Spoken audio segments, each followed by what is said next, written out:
વિદ્યાર્થી મિત્રો, જો હવે છે ને આપણે 12મા ચેપ્ટરમાં આગળ વાત કરીએ ને તો હવે એવા દાખલા આવશે કે જેમાં ગાણિતીય સ્વરૂપમાં રૂપાંતર અને આલેખ બંને મિક્સવાળા દાખલા આવશે. ઓકે. અને લાસ્ટ ટાઈમ જ્યારે આપણે ઓલો એક બીજો લેક્ચર હતો ગાણિતીય સ્વરૂપમાં રૂપાંતરનો, જે બીજો કટકો હતો વિડીયોનો, જે બીજો લેક્ચર હતો, એમાં મને ખબર છે કે એક જોવામાં એવો બધો પ્રોબ્લેમ આવતો હતો. તો એ માટે થઈને જો અત્યારે મેં એક નવી ટ્રાય કરી છે, જો એ વસ્તુ સક્સેસ જશે તો જે ઓલા બે દાખલા સરખી રીતે જોઈ નહોતા શકાતા ને એ હું તમને પાછા હું અત્યારે જે કન્સેપ્ટમાં શીખવાડું છું ને એવા ફોર્મેટમાં એ રકમ લઈને સમજાવી દઈશ. એટલે તમને જે પ્રોબ્લેમ હતો કે એ બે દાખલા ખાસ નહોતા સમજાતા, તો એને હું આ સ્વરૂપમાં લઈને સમજાવી દઈશ. માનો કે જો હવે છે ને પેજ નંબર મટીરિયલના 12.12 સ્વાધ્યાયમાં 7મો દાખલો. તો જો એક કારખાનાના માલિક એ અને બી બે પ્રકારના યંત્રોની ખરીદી કરે છે. આ યંત્રોની જરૂરિયાત અને મર્યાદા નીચે મુજબ છે. યંત્ર એ, બી, જરૂરી જગ્યા, યંત્ર પર કામ કરવા કારીગરની સંખ્યા, દૈનિક ઉત્પાદન એકમમાં આપ્યું છે. કારખાનાનો માલિક પાસે કુલ 9000 મીટર સ્ક્વેર જગ્યા છે. કુલ 9000 મીટર સ્ક્વેર જગ્યા છે. આપણે કામનો ડેટા છે એ હાઇલાઇટ કરું છું. 12 યોગ્ય તાલીમ પામેલા કારીગરોની જરૂર છે, જે બંને યંત્રો પર કામ કરી શકે છે. ઓકે. કારખાનાનો માલિક દરેક પ્રકારના કુલ કેટલા યંત્રો ખરીદવા જોઈએ કે જેથી દૈનિક ઉત્પાદન મહત્તમ થાય? આપણું કામ છે દૈનિક ઉત્પાદન મહત્તમ કરવાનું. તો ઉત્પાદન મહત્તમ થાય તો ઉત્પાદન જેની ઉપર ડિપેન્ડ હોય એમાં પહેલો એક્સ, બીજો છે એ વાય. આપેલ માહિતીને સુરેખ આયોજનના પ્રશ્ન તરીકે ગાણિતીય સ્વરૂપમાં દર્શાવો અને આલેખની રીતે મેં સોલ્વ કરો. તો માનો કે હવે હું આલેખ દોરવાનો નથી, બરાબર? એટલે હવે હું ખાસ તમને શું કરીશ, સમીકરણ બનાવી દઈશ, બરાબર? અને તમારે આખો દાખલો જાતે સોલ્વ કરવાનો. તો જો માનો કે આપણે વર્ક છે મહત્તમ ઉત્પાદન માટે. તો એણે જે ડેટા આપ્યો છે ને પહેલાં હું લખું છું. જો યંત્ર એ અને બી, આ યંત્ર એ બી, તો એમાં જરૂરી જગ્યા એ તો રકમમાં આપ્યું, ટેબલ સ્વરૂપ, એટલે વધારે સહેલું પડે. જરૂરી જગ્યા કેટલું છે? 1000 metre square, 1200 metre square. 1000 metre square, 1200 metre square. યંત્ર પર કામ કરવા જરૂરી કારીગરની સંખ્યા. યંત્ર પર કામ કરવા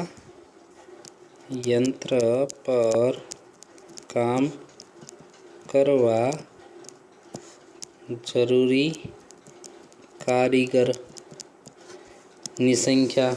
જો તો કેટલું છે? 12 વ્યક્તિ અને 8 વ્યક્તિ. 12 પર્સન અને 8 પર્સન. ઓકે. 12 person, 8 person. દૈનિક ઉત્પાદન એકમમાં આપ્યું છે. દૈનિક ઉત્પાદન એકમમાં આપ્યું છે. કેટલું છે? 60 એકમ અને 40 એકમ. 60 એકમ અને 40 એકમ. તો જો હવે હજી આપણી પાસે ડેટા હતો જ. આપણી પાસે ડેટા છે કે જરૂરી જગ્યા છે ને એ 9000 મીટર સ્ક્વેર જ છે. એથી વધારે આપણી પાસે નથી. કોઈ પણ કેપેસિટીની વાત છે એટલી મહત્તમ, એનાથી વધારે હોય નહીં. તો જો 9000 મીટર સ્ક્વેર જગ્યા એની પાસે છે. ઇટ મીન્સ 9000 મીટર સ્ક્વેરથી વધારે નથી. પછી 72 તાલીમ પામેલા કારીગરો છે. તો કારીગરો કેટલા છે? 72 તાલીમ પામેલા કારીગરો છે. ઓકે. બાકી હવે નથી આઈડિયા આવતો ક્યાં શું નામ આપવું. તો સિમ્પલ આપણે કામ કરવાનું છે મહત્તમ ઉત્પાદન. તો મહત્તમ ઉત્પાદન જેની મારા ઉપર ડિપેન્ડ એ એક્સ અને બીજું વાય. તો જે એ અને બી ઉપર ડિપેન્ડ છે. તો ધારો કે એ પ્રકારના યંત્ર એક્સ યંત્રો અને બી પ્રકારના વાય યંત્રો કામ કરે છે. ઓકે, તો જો એક મશીન છે એ 60 બનાવે તો એક્સ 60x બનાવે, એક મશીન 40 બનાવે તો વાય મશીન 40y બનાવે. તો એ અનુસાર મહત્તમ ઉત્પાદન ઝેડનું સૂત્ર મેક્સિમમ પ્રોડક્શન કેટલું? એક મશીન એનું એક્સ બનાવે, સોરી 60 બનાવે તો એક્સ મશીન 60x બનાવે. અહીંયા મસ્ત આપણે ઓલું રફ વર્કમાં લખતા એ લખું છું કે ભાઈ અહીંયા એક્સ અહીંયા વાય રફ વર્ક છે. તો 60x 40y 60x 60x વત્તા 40y. તમારે ઓલું વાક્ય લખવું જોઈએ. આખા બધા જ વાક્ય તમારે તમારી લેંગ્વેજમાં લખવાના છે. શું લખવાનું કે ભાઈ એનું એક મશીન છે તો એવા 60, એ તમે જાતે પ્રેક્ટિસ કરવાની જોઈએ. વાક્ય લખવાના જ છે, એક્ઝામમાં પૂછાય. તો એક્ઝામમાં કદાચ ખાલી ફોર્મ્યુલેશન એ પૂછાય તો તમારે સારા અક્ષરમાં વ્યવસ્થિત લખવાનું છે. અને હું જે કહું છું રફ, તો આવું એક્ઝામમાં નહીં લખવાનું. તમારા હું જે બોલું શબ્દ લખવાનો છે કે એ પ્રકારના એક યંત્રથી 60 એકમ ઉત્પાદન થાય તો એક્સ યંત્રથી 60x, બી પ્રકારના એક યંત્રથી 40 એકમ ઉત્પાદન થાય તો વાયથી 40y. હું જે બોલ્યો એ વાક્ય અહીંયા આવવું જ જોઈએ. બરાબર, મેં પહેલાં 3 દાખલામાં તમને ખાસ એ બધા વાક્ય લખ્યા હતા અને કીધું હતું કે હવેથી એ વાક્ય નહીં લખું, બોલીશ. નો ડાઉટ તમને સાચું આવડતું હશે તો તમને જે સમજાણું છે એ લખવાનું છે. તમારી ભાષા ચાલશે, તમે તમારી ભાષામાં લખશો એની યારે કોઈ ચિંતા નથી. હવે મર્યાદાઓ, બાધકો, અસમતાઓ બધી જ વસ્તુ એક. તો ઓલો ડેટા લખવો પડશે ને. હું અત્યારે બોલતો નથી પણ લખવાનું જ તમારે. શું? તો કે જો એક મશીન 1000 મીટર સ્ક્વેર જગ્યા રોકે તો એક્સ મશીન 1000 × એક્સ આ જગ્યા માટે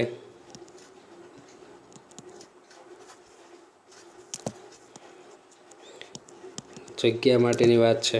તો જો એક મશીન 1000 તો 1000x વત્તા ઓલું એક મશીન છે એ 1200 તો વાય મશીન 1200y.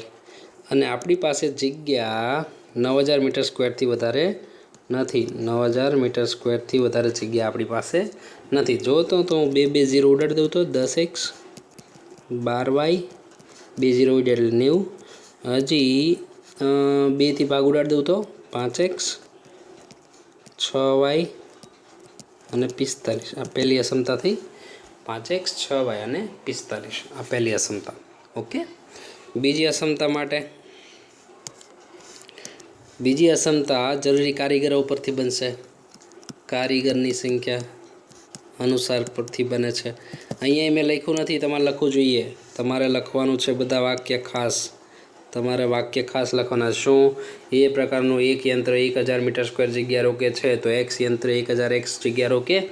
બી પ્રકારનું એક યંત્ર 1200 મીટર સ્ક્વેર જગ્યા રોકે છે તો વાય યંત્ર 1200y જગ્યા રોકે.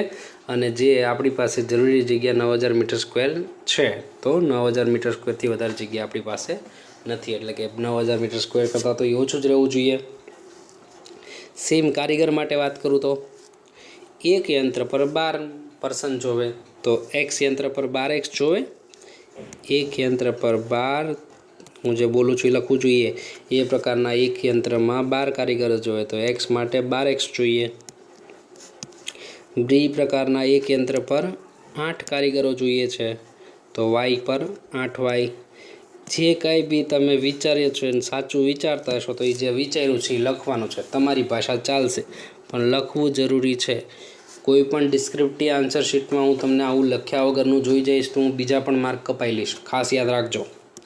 તો જો પછી કારીગરો છે 72થી વધારે નથી. 72 જ કારીગર છે ભાઈ, એથી વધારે આપણી પાસે નથી એમ. ઓકે, પ્રેક્ટિકલ ડેટા એટલે હંમેશા ધન. ઓકે, તો જો હવે તમે સમજી શકો છો આપણે શું કરવાનું હતું. રકમ લખો. જે અત્યાર સુધી આપણને રકમ મળતી હતી ને કે મહત્તમ ઉત્પાદન કરવાનું. ઝેડ બરાબર શું હતું? 60x વત્તા 40y. 60x વત્તા 40y. અને શરતોને આધીન શરતો શું છે તો કે 5x 6y <= 45. 5x વત્તા 6y less than equal two 45. બીજી શરત 12x વત્તા 8y less than equal to 72. X અને વાય હંમેશા ધન. આ તો પ્રેક્ટિકલ ડેટા છે. સંખ્યા કદાચ હું ન હોય તો વધીને આવું થાય, એથી વિશેષ કાંઈ થાય નહીં. બીજી વાત ખાસ, જો હવે તમારે આખો દાખલો સોલ્વ કરવાનો છે ગ્રાફથી. હવે હું નથી કરવાનો ગ્રાફ. આપણે ઘણા ગ્રાફ અને ઘણી પેટર્ન કરાવી દીધી. હા, હજી એકાદ બે કદાચ જે સિલેક્ટેડ બાકી રાખ્યા છે એ ગ્રાફ હું કરાવીશ, પણ આ ગ્રાફ હવે હું નથી કરાવવાનો. પણ જો તમને એનો મિનિંગ સમજાય, જો માનો કે તમે આખો દાખલો સોલ્વ કર્યો, બરાબર, ABCDE જેટલા બી પોઈન્ટ આવ્યા એ બધા પોઈન્ટને ઝેડમાં રાખ્યા અને માનો કે 6,2 કે એવું કંઈક આવ્યું. માનો કે 6,2 કે 6,1 એવું કંઈક જવાબ આવ્યું. 6,1 બિંદુ પાસે મહત્તમ ઉત્પાદન થયું ભાઈ. તો મહત્તમ ઉત્પાદન 6,1 બિંદુએ થયું એટલે કે x યામ 6 y યામ 1. એટલે એનો અર્થ શું કે એ પ્રકારના 6 યંત્ર હોવા જોઈએ અને બી પ્રકારના 1 યંત્ર હોવું જોઈએ, તો આપણું ઉત્પાદન મહત્તમ થઈ જાય. સમજાય છે?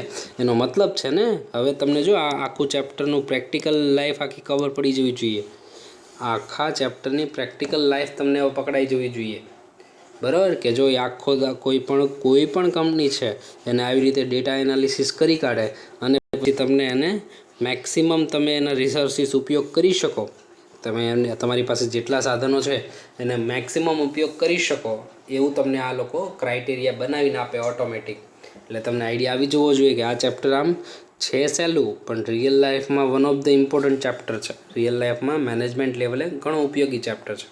ઓકે, એટલે માનો કે 6,1 બિંદુએ તમને એવું કે મહત્તમ ઉત્પાદન કેટલું, તો ઝેડની કિંમત આવી. તમને એવું કે મહત્તમ ઉત્પાદન માટે એ પ્રકારના કેટલા યંત્ર હશે, તો એક્સ યામ માનો કે 6 આવ્યું હોય તો માનો કે 6, માનો કે 2, 4 જે આવ્યું હોય, પણ તમને એનો મતલબ ખબર હોવો જોઈએ ને. તમારો જે એક્સ અને વાય જે છે એ તમને ક્લિયર હોવું જોઈએ. એટલે એ પ્રમાણે આખો છેલ્લે જવાબમાં પૂછી શકે કે ભાઈ મહત્તમ ઉત્પાદન માટે હું એ અને બી પ્રકારના કેટલા યંત્ર રાખું, તો તમને હકીકતમાં અત્યારે એક્સ યામ અને વાય યામ જ પૂછ્યા છે. જો મહત્તમ ઉત્પાદન થાય તો યંત્ર કેટલા કઈ રીતે રાખવા જોઈએ એવું જ કીધું છે. જો તમને એવું નથી કીધું કે મહત્તમ ઉત્પાદન મેળવો એમ. મહત્તમ ઉત્પાદન માગ્યું તો ઝેડ માગ્યું. તમને અત્યારે માગ્યું છે પરિસ્થિતિ એટલે એ પ્રકારના કેટલા અને બી પ્રકારના કેટલા યંત્ર જોઈએ તે. હવે હું પાછો આગળ વાત કરું. મને એવું લાગે છે કે કદાચ આપણે લાસ્ટ ટાઈમ જે ઓલો ક્લિયરિટીનો પ્રોબ્લેમ આવ્યો હતો એ આ મેથડથી આવી રીતે હું તમને રકમ સામે રખાવીશ તો ઓલા કરતાં વધારે ઇફેક્ટિવ છે અને તમને ઇઝીલી રીડ થઈ શકાય એવું છે. હા, ક્વેશ્ચન ક્યાંનો છે એ તમને ખબર છે. સેમ પેજ નંબર 12.17નો. ઓકે, તો જો એ જ સ્વાધ્યાયમાં 8મો દાખલો. પાછા આપણે આગળ વધીએ. એવો દાખલો હજી એક કરીએ. હવે હું ગ્રાફ નથી કરાવવાનો, ખાસ યાદ રાખજો. ગ્રાફ તમારા પ્રેક્ટિસમાં ગ્રાફ પેપરમાં પૂરા કરવાના રહેશે. માનો કે જો એક વ્યક્તિના સમતોલ આહારમાં ઓછામાં ઓછા 400 એકમ વિટામિન, 50 એકમ ખનિજ તત્વ, 1400 એકમ કેલરીની જરૂર છે. એ અને બી 2 પ્રકારનો ખોરાક ઉપલબ્ધ છે. 1 એકમ ખોરાકની કિંમત 5 છે. બી પ્રકારના 1 એકમ ખોરાકની કિંમત 4 છે. એ પ્રકારનો 1 એકમ ખોરાક 200 એકમ વિટામિન, 1 એકમ ખનિજ તત્વ અને 40 એકમ કેલરી ધરાવે છે. બી પ્રકારનો 1 એકમ ખોરાક 100 એકમ વિટામિન, 2 એકમ ખનિજ તત્વ અને 40 એકમ કેલરી ધરાવે છે. ઓછામાં ઓછા ખર્ચમાં બીમાર વ્યક્તિનો જરૂરી સમતોલ આહાર બનાવવા માટે એ અને બી બંને પ્રકારના કેટલા એકમ ખોરાકનો ઉપયોગ કરવો જોઈએ તે જેનાથી ઓછામાં ઓછા ખર્ચમાં ગાણિતીય સ્વરૂપમાં આપણે દર્શાવવાનું છે અને આલેખની રીતે ઉકેલવાનું છે. આલેખ તો તમે જ દોરશો હવે. અને આપણું કામ મહત્ત્વનું છે કે ઓછામાં ઓછો ખર્ચ તો એ અને બી પ્રકારના કેટલા એકમનો ખોરાક ઉપયોગ થવો જોઈએ. ખર્ચ નથી માગ્યો, ઝેડ નથી માગ્યો. એ પ્રમાણે એ અને બી પ્રકારના કેટલા એકમ લેવા જોઈએ એવું કીધું છે. ઓકે, એ અને બી પ્રકારના કેટલા ખોરાક લેવો જોઈએ એમ, કે જેથી આપણે જરૂર છે એ પૂરી થઈ જાય અને ખર્ચ ઓછો થાય. ઓકે, તો તમને હકીકતમાં આપણે એક્સ અને વાય જે ધારવાના છે એ છે. એ માગ્યું છે, ઝેડ માગ્યો નથી.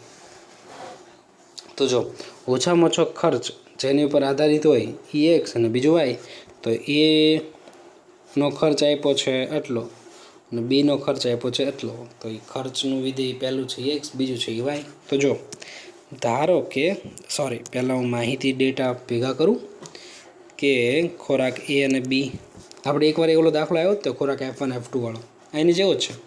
ખોરાક એ અને બી છે. આ વખતે ઊભું લખું છું, ઓલી વખતે આડું લખ્યું હતું ને. તો જો ખોરાક એ અને આ ખોરાક બી. તો જો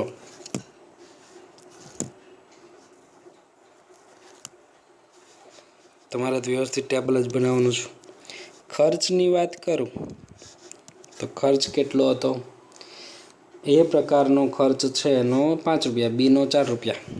પાછું પાર્લેજી દા એવું લાગે છે, પાર્લેજી કે 50-50 જે કાંઈ બી હોય, કદાચ ગોપાલે હોઈ શકે તો જ એટલા રૂપિયા મળે, નહીંતર ક્યાંથી મળે. તો આ થઈ ગયું રૂપિયા 5, આ થઈ ગયું રૂપિયા 4, આ થઈ ગયું ખર્ચ. પછી શું છે, આ ડેટા ઘડીક ન સમજાય કાંઈ વાંધો નહીં, ક્યાં લખવું એમ તો પહેલાં બાકીનો ડેટા પેકઅપ કરો, પછી તમને ખબર પડી જશે ક્યાં લખવાનું છે. એ પ્રકારનો એક એકમ ખોરાક 200 એકમ વિટામિન. એ પ્રકારનો એક એકમ ખોરાક વિટામિન, ખનિજ તત્વ અને કેલરી. એ પ્રકાર માટે ડેટા લખવો હોય તો વિટામિન, ખનિજ તત્વ અને કેલરી. તો જુઓ તો જરાક, એ પ્રકારનો એક એકમ ખોરાક 200 એકમ વિટામિન. એ પ્રકારનો એક એકમ ખોરાક 200 એકમ વિટામિન, બસ 1 એકમ ખનિજ તત્વ, 40 એકમ કેલરી. 200, 1 અને 40 ડાયરેક્ટ વર્ટિકલ લખું. 200 એકમ વિટામિન, 1 એકમ ખનિજ તત્વ અને 40 એકમ કેલરી. એવું જ હતું ને, 200 એકમ વિટામિન, 1 એકમ ખનિજ તત્વ, 40 એકમ કેલરી. ક્રમ આમ તેમ આવે તો ધ્યાન રાખવું. આપણું એ જ ક્રમની હોય એવું જરૂરી નથી. ખોરાક બી છે, બી ખોરાક 100 એકમ વિટામિન, 100 એકમ વિટામિન, 2 એકમ ખનિજ તત્વ,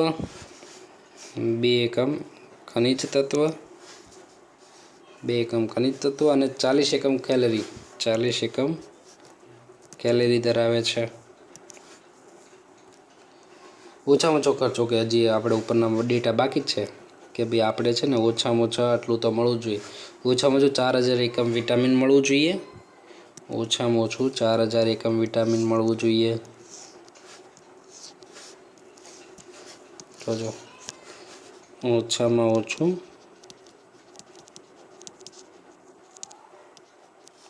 4000 એકમ વિટામિન મળવું જોઈએ, એટલું જરૂરી છે. પછી 50 એકમ ખનિજ તત્વ મળવું જોઈએ. ઓછામાં ઓછું શબ્દ છે. ઓછામાં ઓછા 50 એકમ ખનિજ તત્વ. 50 જ હતું ને? હા, 50 એકમ. 1400 એકમ કેલરી જરૂર પડે છે. ઓછામાં ઓછા 1400 એકમ કેલરીની જરૂર છે. હા, મને લાગે છે માહિતી બધી આવી ગઈ છે. હવે જો ખર્ચ ન્યૂનતમ તો આને એક્સ અને વાય સિમ્પલ. તો જો જ્યાં સુધી તમે જાતે રકમ બનાવીને આવી રીતે ગોઠવતા નહીં થાવ ને ત્યાં સુધી તમને એનો કોન્ફિડન્સ નહીં આવે. એટલે ખાસ તમે એને પ્રેક્ટિસ ખાસ કરજો. તો જો ધારો કે એ પ્રકારના એક્સ એકમ ખોરાક અને બી પ્રકારના વાય એકમ ખોરાક ખરીદે છે. એ પ્રકારના આટલા એકમનો, બી પ્રકારના વાય એકમ ખોરાક ખરીદે છે. તો જો હવે અહીંયા આ થઈ ગયું એક્સ, આ થઈ ગયું વાય. રફ વર્ક છે, એની અંદર તમારે લેવા દેવા નથી વધારે. તો આ થઈ જશે 5x + 4y. ન્યૂનતમ ખર્ચનું ખર્ચ તો આપણે ઓછામાં ઓછો થવો જોઈએ ને. ન્યૂનતમ ખર્ચનું વિધેય z ખર્ચ તો ઓછામાં ઓછો જ કરવાનો હતો. કેટલું? 5x વત્તા 4y. 5x વત્તા 4y તો 1 એકમથી 5 રૂપિયા, તો x એકમના 5x, 1 એકમના 4 રૂપિયા, તો y એકમના 4y. સિમ્પલ. તો 5x વત્તા 4y તૈયાર. ઓકે. પછી શરતોને આધીન, અસમતાઓ, મર્યાદાઓ બધું એક, બાદકો, બાદ હોય એમ નહીં હો, બાદકો એવું છે. તો જો એ બધા બાદકો ઇટ મીન્સ એની બાઉન્ડ્રીઝ. તો જો હવે વિટામિનને લક્ષીને તમારે ખાસ, હું જે અહીંયા લખ્યું નથી તમારે લખવાનું છે હો. તમારે અહીંયા વાક્ય લખવાનું છે. શું? તો કે 1 એકમના 5 રૂપિયા, એક્સના 5, 1 એકમના 4 રૂપિયા, વાયના 4y. એ પ્રમાણે બન્યું છે, લખવું જ જરૂરી છે. અહીંયા બાદકોનું પહેલું બાઉન્ડ્રી માનો કે લગાડું કોની? વિટામિન માટે. પહેલી બાઉન્ડ્રી માનો કે લગાડું વિટામિનથી. તો એ માહિતી તમારે લખવી પડશે ને કે ભાઈ 1 એકમ ખોરાક એથી 200 એકમ વિટામિન મળે છે. એવા x એકમથી 200x. બી ખોરાકનો 1 એકમથી 100 એકમ વિટામિન મળે છે, જેવા બસ વાયથી 100y. અને આપણે ઓછામાં ઓછું 4000 એકમ વિટામિનની જરૂર છે. તો જો 200x વત્તા 100y, 200x વત્તા 100y ઓછામાં ઓછું 4000. ઓછામાં ઓછું 4000 એટલે 4000 અથવા એથી વધારે. ઓછામાં ઓછું 4000 એટલે 4000 અથવા એથી વધારે. જુઓ તો 2 0 ઉડાડી દઉં તો 2x વત્તા y, 2x વત્તા y greater than equal two 2 0 ઉડાડી દીધું તો 40 વધ્યું. તો પહેલી અસમતા થઈ. હાઇલાઇટ કરવું જરૂરી નથી, ઝેડને હાઇલાઇટ કરવું જરૂરી નથી. છેલ્લે મેં આપણે જે લિસ્ટ કર્યું તે હું પાછું કરીશ. તો વિટામિનની અસમતા થઈ. હવે ખનિજ તત્વની વાત કરું. ખનિજ તત્વ તો જુઓ તો હું જે બોલું છું એ લખવું જરૂરી છે. ડિસ્ક્રિપ્ટિવમાં જો એ નથી લખતા ને તો આવ્યું છે તમારું. એ પ્રકારના 1 એકમથી 1, તો એવા એક્સથી એક્સ. એ પ્રકારનો એક ખોરાક એકમથી 1 એકમ ખનિજ તત્વ એક્સથી એક્સ મળે. બી પ્રકારના 1 એકમથી 2, તો વાયથી 2y. એટલે એક્સ વત્તા 2y ને ઓછામાં ઓછું 50 જોવે. તો એક્સ વત્તા 2y, એક્સ વત્તા 2y ઓછામાં ઓછું 50 એટલે 50yથી વધારે. 50yથી વધારે. પછી અહીંયા કેલરી માટેની 40, 1થી 40 એકમ, તો એક્સથી 40x, 1થી y 40, તો yથી 40y. 40x વત્તા 40y ઓછામાં ઓછું 1400 એટલે 1400 અથવા એથી વધારે મળે તો ચાલે. આ કોનાથી? તો કે કેલરી દ્વારા જે અસમતા બને તેની માહિતી લખવી જરૂરી. 40x વત્તા 40y ઓછામાં ઓછું 1400 એટલે 1400 અથવા એથી વધારે. ઓછામાં ઓછું 1400 એટલે 1400 અથવા એથી વધારે મળે તો હાલે. 1 0 ઉડાડી દો. 4x 4y greater than equal two 140. હજી 4થી ડિવાઈડ કરું તો x y greater than equal to 4થી ડિવાઈડ કરું તો અહીંયા આવે તો 3 3 2 0 5 35 થઈ જશે. અને આ તો પ્રેક્ટિકલ ડેટા છે એટલે હંમેશા ધન જ હોય. પ્રેક્ટિકલ ડેટા છે એટલે હંમેશા ધન જ હોય. એક્સ અને વાય ધન. આ બે લેબલ તો લગાડી જ દેવાના. તો આપણું કામ હતું ન્યૂનતમ ખર્ચનું વિધેય. ન્યૂનતમ